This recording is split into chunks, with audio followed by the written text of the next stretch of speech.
এবার বাংলাদেশকে তেল রপ্তানির হাব বানাতে চায় সৌদি আরব। অবশেষে বাংলাদেশের প্রতি সুনজর দিল সৌদি সরকার। বাড়াতে চায় তেল উৎপাদন আর তা পরিশোধন আর বিক্রির জন্য বাংলাদেশে গড়ে তুলতে চায় অয়েল হাব। দক্ষিণ এশিয়ায় তেল রপ্তানির পুরোটাই করতে চায় বাংলাদেশ থেকে। এজন্য তেল পরিশোধ নাগার গড়ার আগ্রহ জানিয়েছে সৌদির রাষ্ট্রীয় মালিকানাধীন প্রতিষ্ঠান আরামকো। এর মাধ্যমে শুধু জনশক্তি রপ্তানি নয়, বাংলাদেশকে ব্যবসায়িক অংশীদার করার সুযোগ দিচ্ছে মরুর এই প্রভাবশালী আর ধনী দেশটি, যা আগামীর বাংলাদেশের জন্য হতে যাচ্ছে একটি বড় সুযোগ। তেল পরিশোধ নাগার ছাড়াও নবায়নযোগ্য জ্বালানি, গভীর সমুদ্র বন্দর এবং অন্যান্য খাতেও বড় বিনিয়োগ করতে চায় সৌদি সরকার। সত্যি কি আগামীর বাংলাদেশ হতে যাচ্ছে তেল রপ্তানির রাজধানী? কেনই বা বাংলাদেশকে বেছে নিল সৌদি আরব? এতে কতটা লাভবান হতে যাচ্ছে বাংলাদেশ? এসবের বিস্তারিত নিয়ে থাকছে এখনকার বিশেষ আপডেট।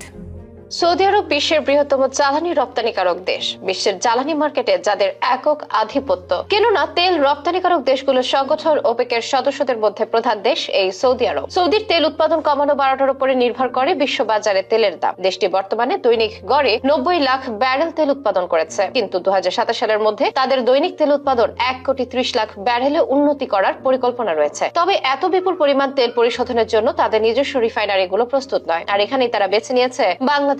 সম্প্রতি সৌদি রাষ্ট্রদূত জানিয়েছে, সৌদি আরবের রাষ্ট্রীয় মালিকানাধীন তেল কোম্পানি আরামকো বাংলাদেশে একটি অত্যাধুনিক তেল শোধনাগার স্থাপন করতে চায়। এটা শুধু বাংলাদেশের ক্রমবর্ধমান পেট্রোলিয়াম চাহিদা মেটাবে না, বরং চীন, ভারত সহ প্রতিবেশী দেশগুলোতে তেল রপ্তানির পথ সুগম করবে, যাতে লাভবান হবে বাংলাদেশ আর সৌদি আরব উভয় দেশেই। শুধু তাই নয়, সম্প্রতি ঢাকায় এক অনুষ্ঠানে সৌদি রাষ্ট্রদূত ইসা ইউসুফ ইসা আল দুহাইলান জানিয়েছেন, চট্টগ্রাম ও জেদ্দা বা দাম্মামের মধ্যে একটি সামুদ্রিক রুট স্থাপন করলে এটি বাংলাদেশ ও আঞ্চলিক বাজারে দৃষ্টান্তমূলক পরিবর্তন আনতে পারে। অবশ্য এটি সৌদির প্রথম প্রস্তাব নয়, অতীতে এমন প্রস্তাব এসেছে। 2016 থেকে 2018 সালের মধ্যে আরামকোর প্রতিনিধি দল 3 বার বাংলাদেশ সফর করেছিল, কিন্তু তখনকার সরকার তাদের বিনিয়োগ প্রস্তাব ফিরিয়ে দেয়, যাকে ভুল সিদ্ধান্ত বলে আখ্যায়িত করেছেন বিশেষজ্ঞরা। তবে বর্তমান সরকার সেই ভুলের পুনরাবৃত্তি করতে চায় না, কারণ সৌদি আরব শুধু তেল পরিশোধ নাগার নয়, নবায়নযোগ্য জ্বালানি, গভীর সমুদ্র বন্দর এবং অন্যান্য খাতেও বড় বিনিয়োগ করতে চায়, যার জন্য বিনিয়োগের উপযুক্ত পরিবেশ নিশ্চিত করতে চায় বর্তমান সরকার। তবে চ্যালেঞ্জও কম নয়। সৌদি রাষ্ট্রদূত বলছেন, আমলাতান্ত্রিক জটিলতা এবং দুর্নীতির মতো বাধাগুলোর বিনিয়োগের পথে বড় অন্তরায়। সৌদি আরব এ ধরনের চ্যালেঞ্জ মোকাবেলায়